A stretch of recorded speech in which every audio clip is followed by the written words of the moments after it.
Šajā video es tev praktiski parādīšu, kā atvērt vērtspapīra kontu pie brokera Trade Republic. Bet, ja tu nezini, kā izvēlēties sev brokeri, aprakstā lejā ielikšu linku uz Toma Kreisbergu video, kur viņš salīdzina 10 dažādus brokerus. Un lūgums tev ieraksti komentāru, vai tev interesē šāda veida video, lai es varētu saprast, vai jēga kaut ko tādu turpmāk darīt. Ķeramies klāt praktiskajai daļai. Lai atvērtu kontu Trade Republic, mums obligāti būs jāinstalē aplikācija uz telefonu. Aplikācija ir atrasta Play veikalā vai arī Trade Republic mājaslapā, noskanē QR kodu un viņš aizvedīs tev uz aplikācijas instalāciju. Atveram aplikāciju, apstiprinam kaut kādus konfigurācijas datus, ko viņš izmanto, spiežam Accept,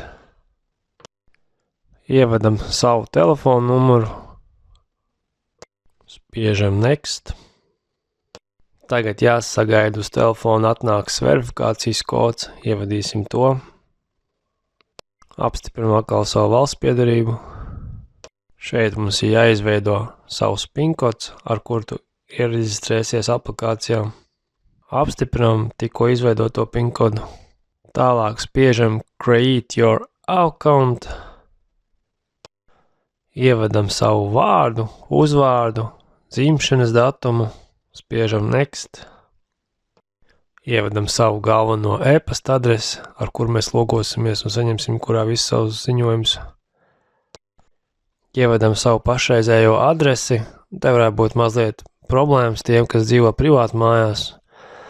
Te vienkārši pie adreses norāda mājas nosaukumu un pie pilsētas tad pagastu un novedu.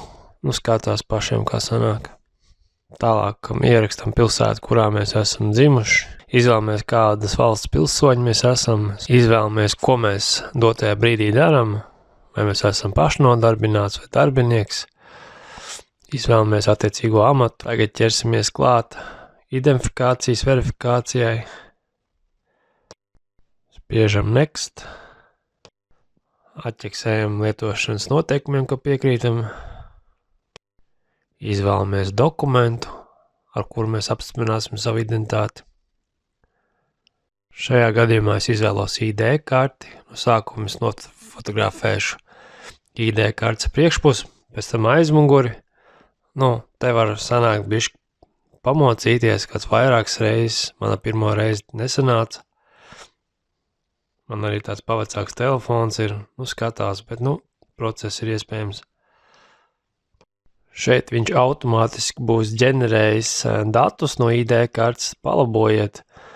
Pirmkārt, personas kodam, paskatieties, vai viņš ir izņēmis to personas kodam, vai ir izņēmis to zīmīti, domzīmīti, tur vajag būt tukšums, bez nekādiem citiem atribūtiem, un piefiksējiet, ka datumu viņš raksta savādāk.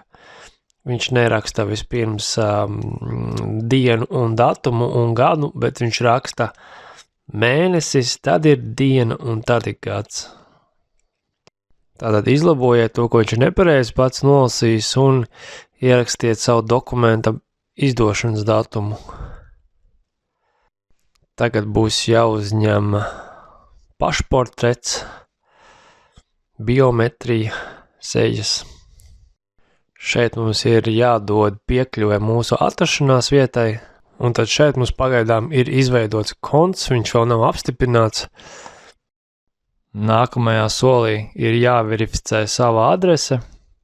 Visvieglāk to ir izdarīt, lejupielādējot savu elektrības rēķinu, kurā ir norādīta jūsu dzīvesvietas adrese, un pēc tam to augšupielādēt aplikācijā. Pēc kāda laika jūsu adrese tiks apstiprināta, un jums būs pilna piekļuve jūsu aplikācijai.